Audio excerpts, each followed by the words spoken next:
झुमरीपुर गांव के किनारे रहते थे दो किसान, हरिओम और दयानंद। हरिओम ईमानदार और मेहनती था, लेकिन किस्मत हमेशा उसके खिलाफ रहती। दूसरी तरफ दयानंद समृद्ध था और शहरी ऐशो आराम की जिंदगी जीता था।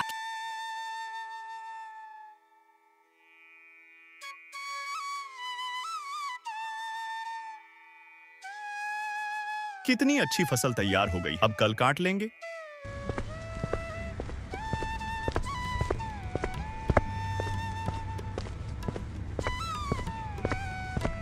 एक रात अचानक पूरे गांव में चीख पुकार मच गई।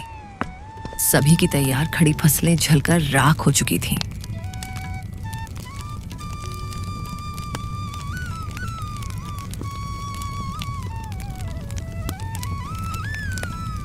हम सब बर्बाद हो गए, मेरी सारी मेहनत राख हो गई। सब्र रखो भाइयों, कुछ उपाय निकालेंगे। हरिओम की मेहनत फिर एक बार बेकार चली गई। गांव वालों को समझ नहीं आ रहा था अब क्या करें। गांव में अब सिर्फ एक ही तालाब बचा था और बरसात के आसार भी नहीं थे। हरिओम और उसका परिवार उदास था, लेकिन उन्होंने हार नहीं मानी। गांव वालों ने मिलकर तालाब का पानी थोड़ा थोड़ा बांटने का निर्णय लिया। सब खुश हुए, लेकिन दयानंद को ये सब मूर्खता लगती थी। समय बीतता गया। हरिओम रोज खेत में मेहनत करता रहा, जबकि दयानंद के घर शहरी सुविधाएं आती रहीं। टीवी, एसी, फ्रिज, बिजली, ठंडा पानी। लोग हैरान थे कि दयानंद खेती किए बिना इतना पैसा कहां से ला रहा है। हरिओम के मन में सवाल उठने लगे। वो जानना चाहता था कि क्या वाकई कोई रास्ता है जिससे वो भी अपने परिवार को खुशहाल बना सके। उसकी बेटी बहुत बीमार पड़ गई। इलाज के लिए पैसे नहीं थे। हमारी बेटी की जान खतरे में है, कुछ इंतजाम करो। मैं क्या करूं भाग्यवती, अब तो कुछ भी नहीं बचा। वो दौराहे पर खड़ा था। एक तरफ उसका सिद्धांत, दूसरी तरफ उसकी बच्ची की जान। उसने अपनी बेटी को देसी इलाज दिए, नीम का काढ़ा, खेत की शुद्ध सब्जियां। धीरे धीरे बच्ची ठीक होने लगी। देखो हरिओम, भगवान ने हमारी मेहनत और सच्चाई का फल दिया है। हमारी बेटी अब ठीक है।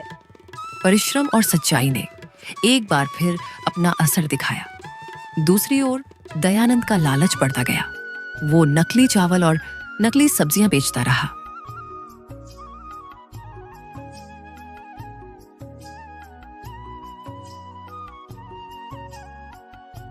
उसने गांव वालों को भारी ब्याज पर पैसे देने शुरू किए। लोग अपनी जमीन तक गिरवी रखने को मजबूर हो गए। फिर हुआ एक बड़ा हादसा। एक दिन दयानंद की ही बेटी ने एक होटल में खाना खाया, उसी नकली चावल से बना जो दयानंद खुद सप्लाई करता था। थोड़ी देर में उसकी बेटी दर्द से तड़पने लगी। वो जहर का शिकार हो चुकी थी। डॉक्टरों ने बताया अगर समय पर इलाज न हुआ तो नुकसान स्थायी होगा। इसी के साथ गांव के कई और लोग भी बीमार पड़ने लगे। गांव में हाहाकार मच गया। पुलिस ने जांच की और नकली चावल का भंडार दयानंद के गोदाम से मिला। गांव वाले भड़क उठे। उन्होंने दयानंद को गांव में गधे पर बैठाकर घुमाया।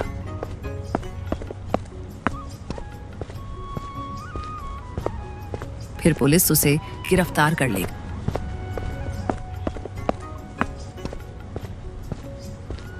कुछ समय बाद हरिओम सूखे पड़े तालाब की मिट्टी खेत में डाल रहा था। एक सुबह जब वह वहीं सो गया था तो दो नाग उस मिट्टी पर कुंडली मारकर बैठे दिखाई दिए। ये कोई संकेत था। हरिओम ने गहराई से खुदाई की और पाया कि वहां एक प्राचीन शिवलिंग और सोने का खजाना दबा हुआ था। गांव वाले इकट्ठा हुए। हरिओम ने उस स्थान पर एक भव्य शिवालय बनाने का निश्चय किया। उसने खेतों को और उपजाऊ बनाया, तालाब, कुएं और साधन बनवाए। गांव में समृद्धि लौटने लगी। हरिओम अब गांव का सबसे सम्मानित व्यक्ति बन चुका था। उसकी ईमानदारी और मेहनत ने उसे वहां पहुंचाया जहां दूसरों का लालच भी नहीं पहुंच सका। परिश्रम और सच्चाई का फल देर से ही सही पर अवश्य मिलता है, और जो अन्न से छल करता है उसका अंत हमेशा दयानंद जैसा ही होता है।